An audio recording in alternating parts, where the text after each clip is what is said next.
ಥರ ಒಂದು 2-3 litre cooker ಇರುತ್ತಲ್ವಾ.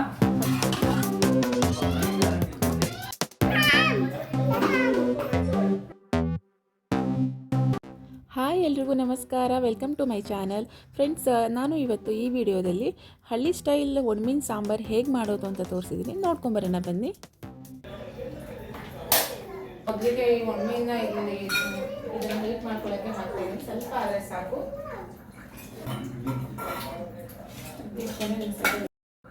ಸೊ ಇವಾಗ ನೀವು ನೋಡ್ತಿರ್ಬೋದು, ಒಂದು ಸ್ಪೂನು ಧನಿಯಾ ಕಾಳು, ಒಂದು ಅರ್ಧ ಸ್ಪೂನು ಜೀರಿಗೆ, ಒಂದು ಅರ್ಧ ಸ್ಪೂನು ಸೋಂಪು, ಹಾಗೆ ಸ್ಪೈಸಸ್ಸು ಅಂದರೆ ಚಕ್ಕೆ, ಲವಂಗ, ಏಲಕ್ಕಿ, ಮೆಣಸು ಹಾಕಿದ್ದೀನಿ. ಇಷ್ಟು ಒಂದು ಇದ್ರೆ ಸಾಕು.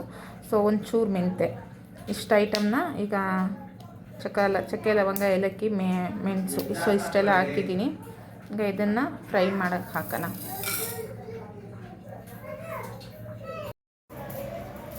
ಲೋ ಫ್ಲೇಮಲ್ಲಿ ಅದು ಆಲ್ರೆಡಿ ಹೀಟ್ ಆಗಿರುತ್ತೆ ಇದು ಬಾಣಲಿ. ಸೊ ಇದನ್ನು ಲೋ ಫ್ಲೇಮಲ್ಲೇ ನಾವು ಬಂದ್ಬಿಟ್ಟು ಪಟ ಅನ್ನೋ ತನಕ ಇದನ್ನು ಸ್ವಲ್ಪ ಫ್ರೈ ಮಾಡಿಕೊಂಡ್ರೆ ಸಾಕಾಗುತ್ತೆ. ಮಸಾಲೆ ಎಲ್ಲ ಹಾಕ್ಕೊಂಡ್ಮೇಲೆ ಇದಕ್ಕೆ ಸ್ವಲ್ಪ ಕರ್ಬೇವು ಸೊಪ್ಪನ್ನ ಫ್ಲೇವರ್ಗೆ ಹಾಕೋತಾ ಇದ್ದೀನಿ. ಇದು ಹಾಕ್ಕೊಂಡ್ರೆ ಚೆನ್ನಾಗಿರುತ್ತೆ ಅಂತ. ಸೊ ಇದನ್ನೆಲ್ಲ ಹಾಕ್ಕೊಂಡು ಮೀಡಿಯಮ್ ಫ್ಲೇಮಲ್ಲಿ ಇಟ್ಕೊಂಡು ಹುರ್ಕೋತಾ ಇದ್ದೀನಿ. ಇದರ ಜೊತೆಗೆ ಒಂದು 4 ಒಣಮೆಣಸಿನ್ಕಾಯಿ ಹಾಕ್ಕೊಂಡಿದ್ದೀನಿ. ಇದನ್ನು ಕಟ್ ಮಾಡ್ಕೊಂಡಿದ್ದೀನಿ ಸಿಡಿಯುತ್ತೆ ಅಂತ. 4 ಒಣಮೆಣಸಿನ್ಕಾಯಿ.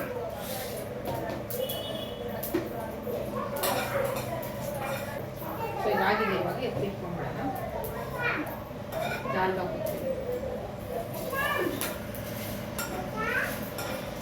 ಇವಾಗ ನೋಡಿ, 1-2 ಟೊಮ್ಯಾಟೊ, 1 ಆನಿಯನ್ನು, ಶುಂಠಿ ಅರ್ಧ ಪಿಂಚಷ್ಟು ಇಷ್ಟುದ್ದ, ಸೊ 2 ಬೆಳ್ಳುಳ್ಳಿ ಗೆಡ್ಡೆ, ಇಷ್ಟು ಇದನ್ನು ಕಾಯಿ ತುರಿ ಹಾಕ್ಕೊಂಡಿದ್ದೀನಿ. ಸೊ ಇಷ್ಟು ಐಟಮ್ನ ಅಂದರೆ ಆನಿಯನ್ನು, ಟೊಮ್ಯಾಟೊ, ಶುಂಠಿ ಮತ್ತು ಬೆಳ್ಳುಳ್ಳಿನ, ಈ 4 ಐಟಮ್ನ ಮತ್ತೆ ಫ್ರೈ ಮಾಡ್ಕೊಳ್ಳೋಣ ಅಷ್ಟು.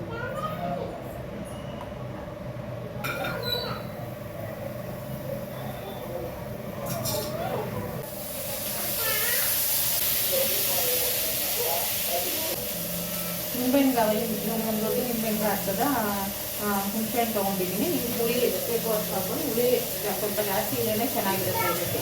ಇವಾಗ ಇದ್ರ ಬೀಜ ಎಲ್ಲ ತೆಗೆದು ಇದನ್ನು ತೊಳೆದು ಇದನ್ನು ಕೂಡ ಇದರಲ್ಲೇ ಹಾಕ್ಕೊಡ್ತೀನಿ. ಫ್ರೈ ಮಾಡಿ ಆಮೇಲೆ ರುಬ್ಬಿಟ್ಕೊಂಡ್ಮೇಲೆ ಈಗ ಸಾಕು. ಇದು ತಣ್ಣಕ್ಕಾದ್ಮೇಲೆ ಬಂದ್ಬಿಟ್ಟು ನಾವು ಇದು ರುಬ್ಕೊಳ್ಳೋಣ. ಈ ಡ್ರೈ ಫಿಶ್ನ ಹುರ್ಕೊಂಡಿದ್ವಿ ಅಲ್ವಾ, ಇದನ್ನು ಸ್ವಲ್ಪ ನೀರಲ್ಲಿ ಹಾಕಿ ನೆನೆಗೆ ಇಟ್ಕೊಳ್ಳೋಣ.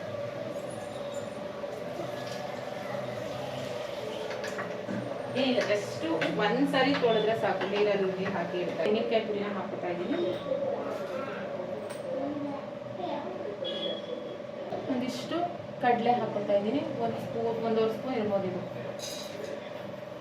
ಈಗ ಇದಕ್ಕೆ ಎಣ್ಣೆ ಹಾಕ್ಕೊಳ್ಳೋಣ ಒಗ್ಗರಣೆಗೆ. ಸೊ ಇವಾಗ ಆಯಿಲು ಬಿಸಿ ಆಗಿದೆ. ಅದಕ್ಕೆ ನಾನು ಸಾಸಿವೆ ಮತ್ತು ಒಂದು ಆನಿಯನ್ ಕಟ್ ಮಾಡಿ ಮತ್ತು ಸ್ವಲ್ಪ ಕರಿಬೇವು ಸೊಪ್ಪನ್ನ ಹಾಕಿದ್ದೀನಿ. ಇದಕ್ಕೆ ಸ್ವಲ್ಪ ಹಿಂಗನ್ನ ಹಾಕ್ತಾಯಿದ್ದೀನಿ. ನಾನು ರೆಗ್ಯುಲರಾಗಿ ಯೂಸ್ ಮಾಡ್ತೀನಿ, ಅದಕ್ಕೋಸ್ಕರ ಯೂಸ್ ಮಾಡ್ತಾಯಿದ್ದೀನಿ. ಹಾಕಿದರೆ ಒಳ್ಳೆಯದು, ಜೀರ್ಣ ಚೆನ್ನಾಗಾಗುತ್ತೆ ನನಗೆ. ಸೊ ಇಲ್ಲ ನೀವು ಯೂಸ್ ಮಾಡಲ್ಲ ಅಂದರೆ ಸ್ಕಿಪ್ ಮಾಡ್ತೀವಿ. ಬರೀ ನೀವು ಜಸ್ಟ್ ಆನಿಯನ್ನು ಮತ್ತು ಇದು ಸಾಸಿವೆನ ಹಾಕಿದ್ರೆ ಸಾಕಾಗುತ್ತೆ.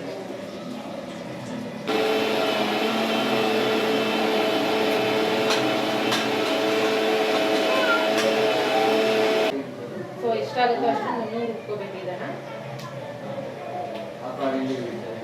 ಸೊ ನೋಡ್ತಿರ್ಬೋದು, ಇಷ್ಟು 300 ರುಬ್ಕೊಂಡಿದ್ದೀನಿ. ಇಷ್ಟಾಗಿದೆ ಖಾರ. ಹಾಕೋತಾ ಇದ್ದೀನಿ ಈಗ ಇದಕ್ಕೆ ಡೈರೆಕ್ಟಾಗಿ.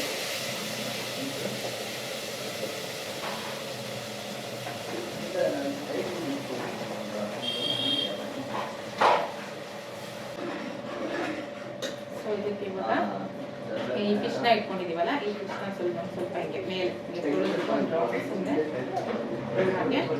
ಸೊ ಇದನ್ನು ಕೂಡ ಹಾಕೊಳ್ಳೋಣ. ಖಾರ ರುಬ್ಬಿರುವಂಥ ಚಟ್ನಿ ಎಲ್ಲ ಖಾರ ಎಲ್ಲ ಹಾಕ್ಕೊಂಡು ಇದು ಈ ಒಣಮೀನ ತೊಳೆದು ಹಾಕಬೇಕು. ಸ್ವಲ್ಪ ಮಿಕ್ಸ್ ಮಾಡ್ಕೊಳ್ಳೋಣ.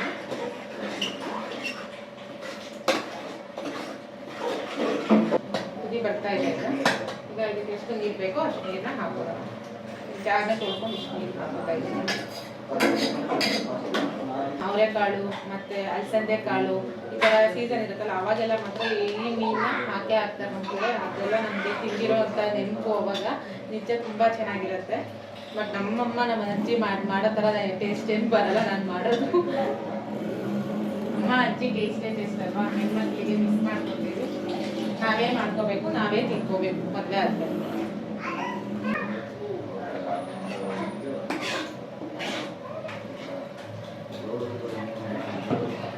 ಥಿಕ್ನೆಸ್ ಎಷ್ಟು ಬೇಕೋ ಅಷ್ಟು ನೀರು ಹಾಕೊಳ್ಳಿ. ನಿಮ್ಗೆ ಬಿಟ್ಟಿದ್ದು ಮೀಡಿಯಮ್ ಇದ್ರೆ ಸಾಕು. ಈ ಥರ ಮೀಡಿಯಮ್ ಆಗಿದ್ರೆ ಸಾಕು. ಆರಾಮಾಗಿ ಇವತ್ತು ಮಾಡಿದ್ರೆ, ಇವತ್ತು ನೈಟ್ ಮಾಡಿದ್ರೆ ಇದನ್ನ ಊಟಕ್ಕೆ ನಾಳೆ ಮಧ್ಯಾಹ್ನ ಕೂಡ ತಿನ್ಕೋಬಹುದು. ಅಷ್ಟು ಮಾಡ್ತೀವಿ. ಯೂಟ್ಯೂಬ್ ಚಾನಲ್ ಮಾಡಿದಾಗಿಂದ ಡೈಲಿ ಮಾಡೋಕ್ಕಾಗಲ್ಲ. ಇವತ್ತು ನೈಟ್ ಮಾಡಿದ್ರೆ ಅದನ್ನು ನಾಳೆ ಬ್ರೇಕ್ಫಾಸ್ಟ್ ಏನಾದ್ರು ಬೇರೆ ಏನಾದ್ರು ಮಾಡ್ತೀವಿ. ಸೊ ಮಧ್ಯಾಹ್ನ ಊಟಕ್ಕೆ ಸಾಂಬಾರು ಇರುತ್ತೆ, ರೈಸ್ ಮಾಡ್ಕೊಂಡು ತಿನ್ಬಿಡ್ತೀವಿ. ಇರೋದೇನಂದ್ರೆ ನಮ್ಮ ಮನೆಯಲ್ಲಿ ಹಸ್ಬೆಂಡು, ನಮ್ಮ ಚಿಕ್ಕ ಮಕ್ಕಳು ಮತ್ತು ನನ್ನ ತಮ್ಮ. ನಮ್ಮ ಹಸ್ಬೆಂಡು ಬೆಳಗ್ಗೆ ಕೆಲಸಕ್ಕೆ ಹೋದರೆ ಅವ್ರು ಬರೋದೇ ನೈಟು. ಅವ್ರು ನಾಷ್ಟ ತಿನ್ಕೊಂಡು ಹೋದ್ರೆ, ಇಲ್ಲ ನಾಷ್ಟ ಅಲ್ಲೇ ಮಾಡ್ಕೊಂಡ್ಬಿಡ್ತಾರೆ. ತಮ್ಮ ಇನ್ನು ನಾಷ್ಟ ಮಾಡ್ಕೊಂಡು ಹೋದ್ರೆ ಅವ್ರು ಬರೋದೇ 5:30.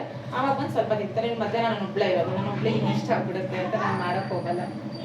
ಆಲ್ಮೋಸ್ಟ್ ನೈಟಲ್ಲಿ ಮಾಡ್ಕೊಬಿಡ್ತೀನಿ. ನೈಟು ಸಾಂಬಾರು ಇಲ್ಲ ಮಾಡಿಲ್ಲ ಅಂದರೆ, ಇರಲಿಲ್ಲ ಅಂದರೆ ಅವಾಗ ಮಧ್ಯಾಹ್ನ ಮಾತ್ರ ಮಾಡ್ಕೊತೀವಿ. ಇದಕ್ಕೆ ರುಚಿಗೆ ತಕ್ಕಷ್ಟು ನಾನು ಕಲ್ಲುಪ್ಪನ್ನ ಹಾಕ್ತಾ ಇದ್ದೀನಿ.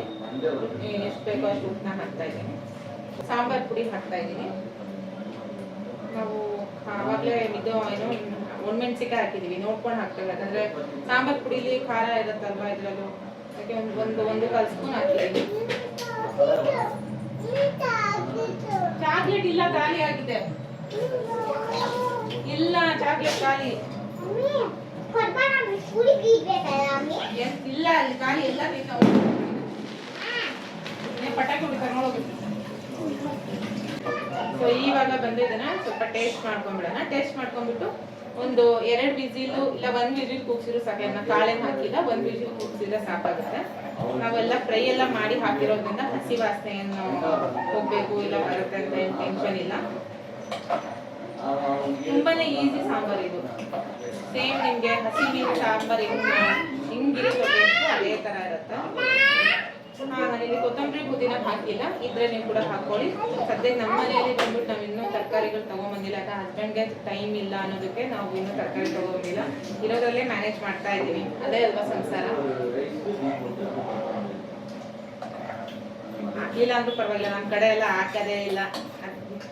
ನಮ್ಮ ಮನೆಯಲ್ಲಿ ನಮ್ಮ ಅಜ್ಜಿ ಆಗಲಿ ನಮ್ಮ ಅಮ್ಮ ಆಗಿರಲಿ ಏನು ಮಾಡ್ತಾರೆ ಅಂದರೆ, ಅವ್ರು ಹಾಕ್ತಿದ್ದು ನಾನು ಯಾವಾಗ ಚಿಕ್ಕೋಳಿದ್ದೆ ಅವಾಗಿನ್ನು ಒಣಮೆಣಸಿನ್ಕಾಯಿ, ಮೇಯ್ನ ಹುಣಸೆಹಣ್ಣು ಮತ್ತು ಟೊಮ್ಯಾಟೊ, 1-2 ಟೊಮ್ಯಾಟೊ ಅಷ್ಟೇ, ಮತ್ತು ಆನಿಯನ್ನು, ಬೆಳ್ಳುಳ್ಳಿ, ಶುಂಠಿ ಇಷ್ಟೇ ಹಾಕಿದ್ದು. ಅದನ್ನು ಇದರಲ್ಲಿ ಏನೋ ಖಾರ ಇದರಲ್ಲಿ ಇರ್ತಾರಲ್ಲ ಕಲ್ಲಲ್ಲಿ, ಸೊ ಅದರಲ್ಲಿ ರುಬ್ಬಿ ಒಗ್ಗರಣೆ ಮಾಡಿಬಿಟ್ರೆ ಎಷ್ಟು ಚೆನ್ನಾಗಿ ಟೇಸ್ಟ್ ಇರೋದು ಅಂದರೆ ಅಷ್ಟು ಟೇಸ್ಟ್ ಇರೋದು ಸಾಂಬಾರು. ಮದುವೆ ಆದಮೇಲೆ ನಾವು ಹೆಣ್ಮಕ್ಳು ತವ್ರ ಮನೇನ ತುಂಬ ಮಿಸ್ ಮಾಡ್ಕೋತೀವಿ. ಅಲ್ಲಿಂದ ಊಟ, ಇಲ್ಲಿ ಗಂಡನ ಮನೆಗೆ ಮದುವೆ ಅಂತ ಆಗಿ ಬಂದಮೇಲೆ ಗಂಡನ ಮನೆಯವ್ರು ಮಾಡಿಡಬೇಕು, ಗಂಡನ ಮಾಡಿಡ್ಬೇಕು, ಮಕ್ಕಳಿಗೆ ಮಾಡಿಡಬೇಕು. ನಮಗೆ ಮಾಡಿರೋ ಯಾರೂ ಇಲ್ಲ.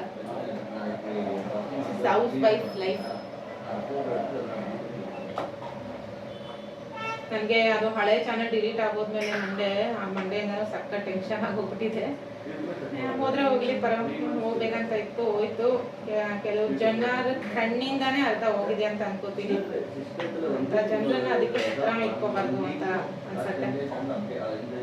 ಇವಾಗ ಅನ್ಕೊಂಡಿದ್ದವರು ಏನು ಯೂಟ್ಯೂಬ್ ಚಾನಲ್ ಮಾಡಿದ್ದೆ ಅಂತೇಳಿ ಯಾರು ಇಷ್ಟು ಜನ ಹೊಟ್ಟೆ ಉಳ್ಕೊಂಡಿದ್ರು ಅವರಿಗೆಲ್ಲ ಹೊಟ್ಟೆಗೆ ಹಾಲು ಕುಡ್ದಷ್ಟು ಸಂತೋಷ ಆಗಿರುತ್ತೆ ಅಂತ ಅನ್ಕೋತೀನಿ. ನೋಡೋಣ, ಅವ್ರು ಮಾಡಿದ್ದು ಅವ್ರಿಗೆ, ನಮಗೆ ಮಾಡಿ ನಮಗೆ. ಅದು ಹೋದ್ರೆ ಪರವಾಗಿಲ್ಲ, ಮತ್ತೆ ಸ್ಟಾರ್ಟ್ ಮಾಡೋಣ ಅಂತ ಅದೇ ಹೋಪಲ್ಲಿ ಸ್ಟಾರ್ಟ್ ಮಾಡ್ತಾ ಇದ್ದೀನಿ. ಎಲ್ಲರೂ ಕೂಡ ಸಪೋರ್ಟ್ ಮಾಡ್ತೀರಾ ಅಂತ ತಿಳ್ಕೊಂಡಿದ್ದೀನಿ ಫ್ರೆಂಡ್ಸ್.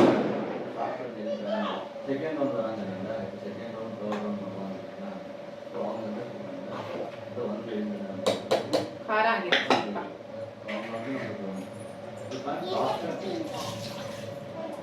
ಸ್ವಲ್ಪ ಹುಳಿನೂ ಕಮ್ಮಿ ಆಗಿದೆ, ಸ್ವಲ್ಪ ಹುಳಿ ಹಾಕೊಂಡ್ರೆ. ಹುಣಸೆಹಣ್ಣು ಕಮ್ಮಿ ಆಗಿದೆ, ಸೊ ಈಗ ಹುಣಸೆ ಹುಳಿನ ಹಾಕೋತಾ ಇದ್ದೀನಿ. ಕಮ್ಮಿ ಆಗಿದೆ, ಸ್ವಲ್ಪ ಜಾಸ್ತಿ ಇದ್ರೇನೆ ಸ್ವಲ್ಪ ತಿನ್ನಕ್ಕೆ ಚೆನ್ನಾಗಿದೆ. ಹುಳಿ ಇವಾಗ ನಾವು ಮೀನ್ ಸಾರೆಲ್ಲ ಹುಳಿ ಮುಂದೆ ಇರುತ್ತೋ ಹಾಗೆ ಇದ್ರಲ್ಲೂ ಹುಳಿ ಮುಂದೆ ಇದ್ರೆ ತುಂಬಾ ಚೆನ್ನಾಗಿರುತ್ತೆ. ಸೊ ನಿಮಗೆ ಯಾವಾಗಾದರೂ ಏನಾದ್ರು ಒಂದೇ ಥರ ಅಡುಗೆ ತಿಂದು ಇಲ್ಲ ಬರೀ ಹಸಿ ಮೀನು ಸಾರು ಅದನ್ನು ತಿಂದು ಬೋರ್ ಆಯಿತು ಅಂದರೆ ಈ ಥರ ಒಣಮೀನು ಸಾರನ್ನ ಮಾಡಿಬಿಡ್ತೀನಿ. ಹೇಗಿದೆ ಅಂತ ಕಮೆಂಟ್ ಮಾಡಿ ತಿಳಿಸಿ ಅಂತ ಹೇಳಕ್ಕೆ ಇಷ್ಟಪಡ್ತೀನಿ. ಸೊ ಈಗ ಲಿಡ್ ಮುಚ್ಚಿದ್ದೀನಿ, ಒಂದು ವಿಸಿಲ್ ಬಂದರೆ ಸಾಕು. ರೈಸಿಗೆ ಕೂಡ ಇಟ್ಬಿಟ್ಟಿದ್ದೀನಿ. ಈ ಕಡೆ ಸಾರು ಆಗ್ತಾ ಇದೆ. ಸೊ ಎಲ್ಲ ಆದಮೇಲೆ ಒಂದು ರೌಂಡ್ ಕ್ಲೀನ್ ಮಾಡ್ಕೊಬಿಡ್ತೀನಿ. ಆವಾಗಲೇ ಕ್ಲೀನ್ ಮಾಡ್ಕೊಂಬಿಟ್ರೆ ನಮಗೆ ಅಂದರೆ ಅಡುಗೆ ಎಲ್ಲ ಆದಮೇಲೆ ನಾವು ಕ್ಲೀನ್ ಮಾಡಿಕೊಂಡ್ರೆ ಕ್ಲೀನಾಗಿರುತ್ತೆ, ನಾಳೆವರೆಗೂ ಟೆನ್ಷನ್ ಇರೋಲ್ಲ. ಹೊರಗಿರೋದು ಇವಾಗಲೇ ಕ್ಲೀನ್ ಮಾಡಿಬಿಟ್ರೆ ಬೆಸ್ಟ್. ಈ ಥರ ಅದರಲ್ಲಿ ಇದು ಏನು ವೈಪಿಂಗ್ ಕ್ಲಾತ್ ಅಂತ ಬರುತ್ತಲ್ಲ, ಇದು ನಮ್ಮ ಮನೆಯವ್ರು ತೊಗೊಬಂದಿದ್ದು. ಇದರಲ್ಲಿ ಬಂದ್ಬಿಟ್ಟು ಒಂದು ಸತಿ ಹಿಂಗೆ ಅಷ್ಟೇ ಕ್ಲೀನಾಗುತ್ತೆ. ಅಷ್ಟು ಬೇಗ ಕ್ಲೀನು, ಅಷ್ಟು ಬೇಗ ಕ್ಲೀನ್ ಆಗುತ್ತೆ. ಒಂದು ಬಟ್ಟೆ ಕ್ಲೀನ್ ಮಾಡಿದ್ರು ಕೂಡ ಗಲೀಜಾಗಿರುತ್ತೆ, ತೊಳಿಬೇಕು ಅದನ್ನು ಕೂಡ. ಇದು ಬೆಸ್ಟು ಎಲ್ಲ ಸಿಹಿ ಕ್ಲೀನಾಗಿ.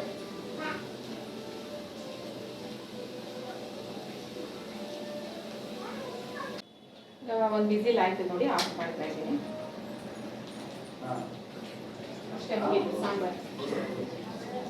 ಈ ಥರ ಕ್ಲೀನ್ ಮಾಡಿ ಅದನ್ನು ಒರೆಸಿದ ಮೇಲೆ ಈ ಥರ ಇದನ್ನ ತೊಳೆದ್ಬಿಟ್ಟು ನೀರಲ್ಲಿ ನೀರು ಹಾಕ್ಕೊಂಡ್ಬಿಡ್ತೀನಿ ಇದನ್ನು. ಸೊ ಇದನ್ನು ಈ ಥರ ಹಿಂಡಿ ಒಂದು ಕಿಟಕಿಲಿ ಹಾಕೊಂಡ್ಬಿಟ್ರೆ ಕ್ಲೀನಿಂಗ್ ಯಾವಾಗ ಬೇಕೋ ಅವಾಗೆಲ್ಲ ಯೂಸ್ ಮಾಡ್ಕೋಬೋದು.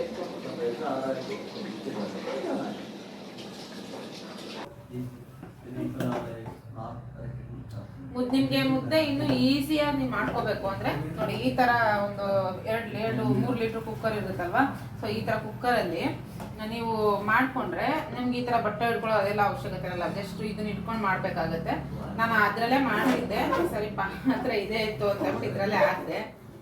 ಇದನ್ನ ನೋಡಿ, ಇದನ್ನ ಹಿಡ್ಕೊಂಡು ಮಾಡೋದು ಎಷ್ಟು ಕಷ್ಟ ಅಂದರೆ ನೋಡಿ, ಈ ಥರ ಒಂದು ಬಟ್ಟೆ ಕೆಳಗಡೆ ಸುಟ್ಟೋಗ್ತಾ ಇರುತ್ತೆ, ಇಲ್ಲ ಅಂದರೆ ಜಾರಿ ಹೋಗುತ್ತೆ. ಅದೇ ಕುಕ್ಕರ್ ಆದರೆ ಏನಾಗುತ್ತೆ, ಸೊ ಜಸ್ಟ್ ಇದನ್ನು ಹಿಡ್ಕೊಂಡು ನಾವು ಎಷ್ಟು ಟೈಟ್ ಆಗೋರು ತಿರ್ಸ್ಕೋಬೋದು. ಕುಕ್ಕರ್ ಆದರೆ, ಪಾತ್ರೆ ಆದರೆ ಕಷ್ಟ ಆಗುತ್ತೆ. ಬೆಸ್ಟ್ ಟಿಪ್ಸ್ ಅಂತಾನೆ ಹೇಳ್ಬೋದು ಮುದ್ದೆ ಮಾಡಿ ತಿನ್ನೋರಿಗೆ ಎಲ್ರಿಗೂ.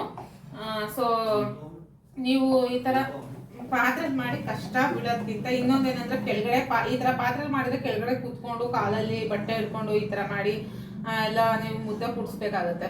ಸೊ ನಮಗೆ ಕುಕ್ಕರ್ ಇದ್ದರೆ ಕುಕ್ಕರಲ್ಲಿ ಮಾಡಿದರೆ ಏನಾಗುತ್ತೆ, ನಾವು ಕೈಯೆಲ್ಲ ಇಟ್ಕೊಂಡು ನಿಂತ್ಕೊಂಡೇ ಆರಾಮಾಗಿ ಎಲ್ಲ ಮಾಡ್ಕೋಬೋದು. ಅದೇ ಬೆಸ್ಟ್ ಟಿಪ್ಸು ಅಷ್ಟೇ. ಮುದ್ದೆ ಅಂತೂ ಆಯಿತು. ಇಲ್ಲಿ ನೋಡಿ, ನಾನು ತೋರಿಸಿದ್ನಲ್ಲ ಮೀನು ಹುಳಿ ಸಾರು, ಒಣಮೀನು ಸಾರು ಈ ಥರ ರೆಡಿ ಆಗಿದೆ.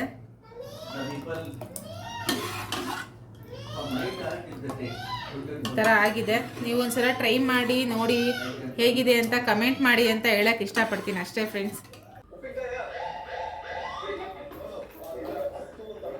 ಹೆಂಗಿದೆ ಟೇಸ್ಟ್ ಮಾಡಿ ಹೇಳೋ. ಇವನಿಗೆ ಚೆನ್ನಾಗಿದೆ ಅನ್ಸುತ್ತೆ, ಅದಕ್ಕೆ ಬಂದು ಮ್ಯಾಮ್ ಅಂತವನೆ. ಅವಳ ಹತ್ರನೂ ಅಷ್ಟೇ, ನಿನ್ನ ಹತ್ರನೂ ಅಷ್ಟೇ. ಅಜ್ಜಿ ಮಾಡೋ ಥರ ಆಯ್ತಾ?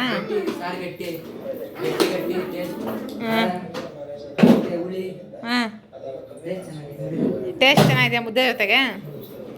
ಸೊ ಎಲ್ರಿಗೂ ಹೇಳು ಹಂಗಾರೆ ಟ್ರೈ ಮಾಡಿ ನೋಡಿ ಅಂತ. ಬೆಂಗಳೂರವರು ಯಾರ್ಯಾರು ಈ ರೆಸಿಪಿ ಅವ್ರಿಗೆ ಗೊತ್ತಿಲ್ಲ ಸಾಂಬಾರು, ಟ್ರೈ ಮಾಡಿ ನೋಡಿ ಅಂತ ಹೇಳು. ಚಳಿಗಾಲದಲ್ಲಿ ಚೆನ್ನಾಗಿರ್ತದೆ ಹಾಗೆ. ಮತ್ತು ಇವರು ಟ್ರೈ ಮಾಡಿ ನಮ್ಮೂರು ರೆಸಿಪಿ ಹಿಟ್ಟಾಗಿದೆ ಅಂತ ಏನಂದೆ? ನಮ್ಮೂರು ರೆಸಿಪಿ ಹಿಟ್ಟಾಗಲಿ ಅಂತ ಹೇಳ್ತಾನಂತೆ ಅವನು. ಈಗ ನೋಡಿ, ಅವನು ತಿಂದಾಯ್ತು ಮುದ್ದೆ. ಅವನು ರೈಸ್ ತಿಂದಾದ್ರೂ ಈಗ ಮುದ್ದೆ ಬಂದುಬಿಟ್ಟು ಅವಳು ರೈಸ್ ತಿಂದಾಯ್ತು, ಮುದ್ದೆ ಮಾಡ್ತಿದ್ದ ನೋಡಿ ಮುದ್ದೆ ತಿನ್ನಬೇಕು ಅಂತ ಹೇಳ್ಬಿಟ್ಟು ಕೇಳಿದ್ದಕ್ಕೆ ಹಾಕಿದ್ದೀನಿ. ಇಷ್ಟೇ ಫ್ರೆಂಡ್ಸ್ ಇವತ್ತಿನ ಲಾಗ್. ಸೊ ಈ ರೆಸಿಪಿ ನಿಮಗೆ ಇಷ್ಟ ಆದರೆ, ನಿಮಗೆ ಸ್ವಲ್ಪ ಯೂಸ್ಫುಲ್ ಅಂತ ಅನಿಸಿದೆ, ಲೈಕ್ ಮಾಡಿ, ಶೇರ್ ಮಾಡಿ, ಕಮೆಂಟ್ ಮಾಡಿ, ಹಾಗೆ ಸಬ್ಸ್ಕ್ರೈಬ್ ಆಗೋದನ್ನ ಮಾತ್ರ ಮರಿಬೇಡಿ.